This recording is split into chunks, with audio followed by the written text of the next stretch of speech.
नमस्कार माझ्या प्रिय प्रेमळ भक्तांनो, स्वागत आहे तुमचं आपल्या श्री स्वामी समर्थ या उपदेशाच्या चॅनलवरती. प्रिय भक्तांनो, तुम्ही तुमच्या आयुष्यामध्ये सतत चिंतेत राहतात आणि तुमच्या आयुष्यामध्ये तुमचं कर्जाचा डोंगर कमी होत नाही, तुमच्या घरामध्ये पैसा येत नाही आणि तुम्हाला कोणत्याही प्रकारचं सुख प्राप्त होत नाही.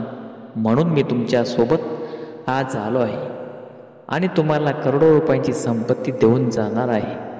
त्यामुळे माझ्या लाडक्या भक्तांनो, मला माहीत आहे की तुम्हाला खूप पैशाची गरज आहे.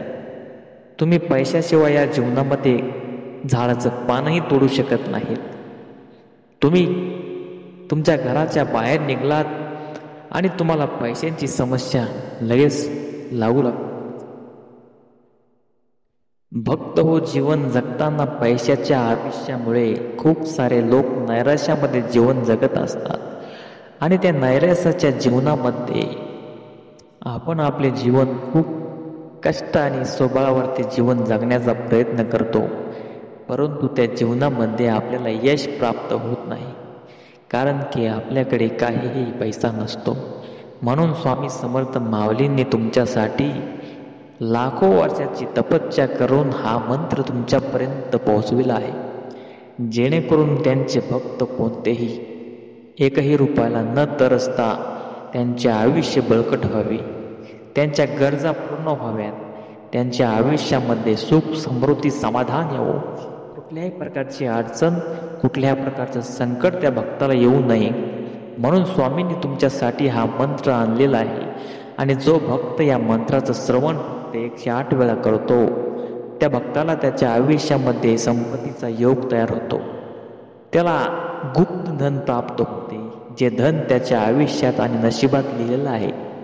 त्यामुळे प्रिय प्रेमळ भक्तांनो, तुम्हाला जर गुप्त धन हवं असेल आणि तुम्ही स्वामींचे भक्त असाल तर नक्कीच तुम्हाला गुप्त धन प्राप्त करण्याचा मंत्र मी देणार आहे. परंतु हा मंत्र तुम्हाला तुमच्या आयुष्यामध्ये श्रवण करून स्वामींची नित्य नियमाने पूजा पाठ करावी लागेल, तेव्हाच तुम्हाला हा गुप्तधन मिळेल.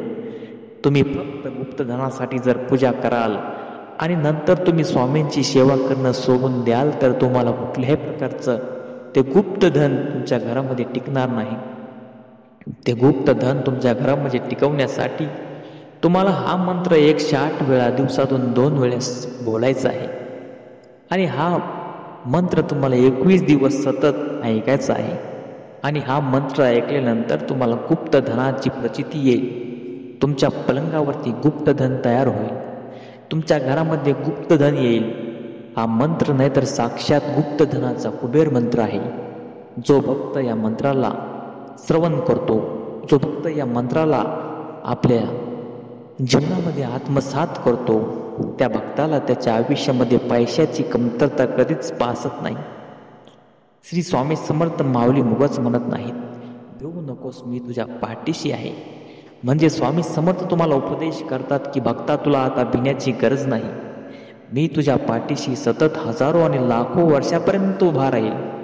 म्हणजे स्वामींनी तुम्हाला उपदेश केला आहे, तुम्हाला त्या त्यांच्या उपदेशाची जाणीव पाहिजे, त्यांच्या मंत्राची जाणीव पाहिजे, तेव्हाच तुम्हाला हा गुप्तधन मंत्र मिळेल. त्यामुळे प्रिय प्रेमळ भक्तांनो, तुम्ही जर चॅनलवरती नवीन असाल आणि अजूनही चॅनलला बघून सबस्क्राईब जर करत नसाल तर लगेच सबस्क्राईबचं बटन दाबायला विसरू नका आणि आपल्या व्हिडिओला लाईक करायला विसरू नका आणि जास्तीत जास्त लोकांना शेअर करा, जेणेकरून स्वामी महाराजांची प्रचिती ही महाराष्ट्रभर आणि भारतभर पोहोचेल. त्यामुळे तुम्हाला हा मंत्र देण्यासाठी आम्ही या व्हिडिओवरती आलो आहेत. नवनवीन मंत्राचे व्हिडिओ पाहण्यासाठी चॅनलला लगेच बटन जाऊन सबस्क्राईब करा आणि जास्तीत जास्त लोकांना शेअर करा. हा मंत्र नाही तर एक दिव्य शक्ती आहे जी तुमच्या आयुष्यामध्ये अनुभवायची आहे. चला तर मग भक्तांनो, हा मंत्र तुम्हाला फक्त 108 वेळा दिवसातून 2 वेळा 21 दिवस ऐकायचा आहे, तेव्हा तुम्हाला गुप्तधन प्राप्तीचा मंत्र भेटेल आणि तुम्हाला करोडो रुपये मिळतील. चला तर मग मंत्राला सुरुवात करूया. मंत्र पुढील प्रमाणे आहे. ओम श्री स्वामी समर्थाय गुप्तधन लाभदायकाय नमः। ओम श्री स्वामी समर्थाय गुप्तधन लाभदायकाय नमः। ओम श्री स्वामी समर्थाय गुप्तधन लाभदायकाय नमः। ओम श्री स्वामी समर्थाय गुप्तधन लाभदायकाय नमः। ओम श्री स्वामी समर्थाय गुप्तधन लाभदायकाय नमः। ओम श्री स्वामी समर्थाय गुप्तधन लाभदायकाय नमः। ओम श्री स्वामी समर्थाय गुप्तधन लाभदायकाय नमः। ओम श्री स्वामी समर्थाय गुप्तधन लाभदायकाय नमः। ओम श्री स्वामी समर्थाय गुप्तधन लाभदायकाय नमः। ओम श्री स्वामी समर्थाय गुप्तधन लाभदायकाय नमः। ओम श्री स्वामी समर्थाय गुप्तधन लाभदायकाय नमः। ओम श्री स्वामी समर्थाय गुप्तधन लाभदायकाय नमः। ओम श्री स्वामी समर्थाय गुप्तधन लाभदायकाय नमः।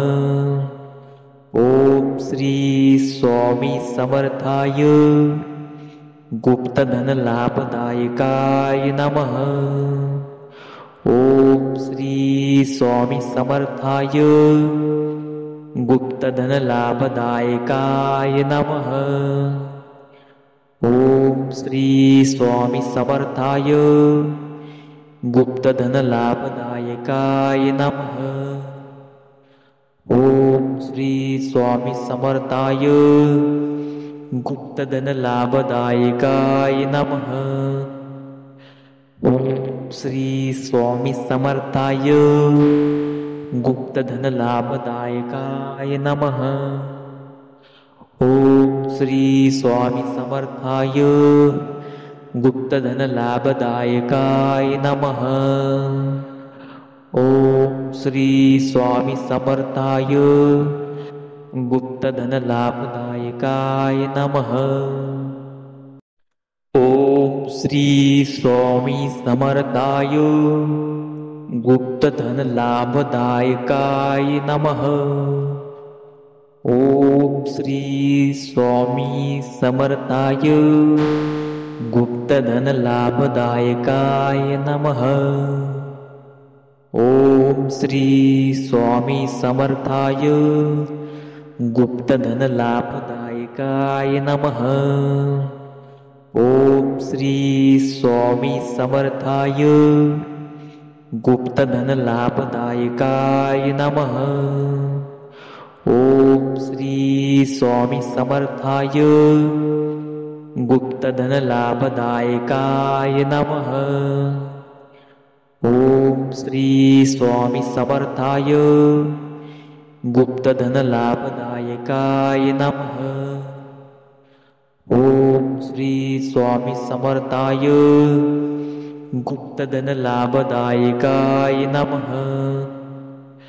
ओम श्री स्वामी समर्थाय गुप्तधन लाभदायकाय नमः। ओम श्री स्वामी समर्थाय गुप्तधन लाभदायकाय नमः। ओम श्री स्वामी समर्थाय गुप्तधन लाभदायकाय नमः। ओम श्री स्वामी समर्थाय गुप्तधन लाभदायकाय नमः। ओम श्री स्वामी समर्थाय गुप्तधन लाभदायकाय नमः। ओम श्री स्वामी समर्थाय गुप्तधन लाभदायकाय नमः। ओम श्री स्वामी समर्थाय गुप्तधन लाभदायकाय नमः। ओम श्री स्वामी समर्थाय गुप्तधन लाभदायकाय नमः। ओम श्री स्वामी समर्थाय गुप्तधन लाभदायकाय नमः। ओम श्री स्वामी समर्थाय गुप्तधन लाभदायकाय नमः। ओम श्री स्वामी समर्थाय गुप्तधन लाभदायकाय नमः। ओम श्री स्वामी समर्थाय गुप्तधन लाभदायकाय नमः। ओम श्री स्वामी समर्थाय गुप्तधन लाभदायकाय नमः।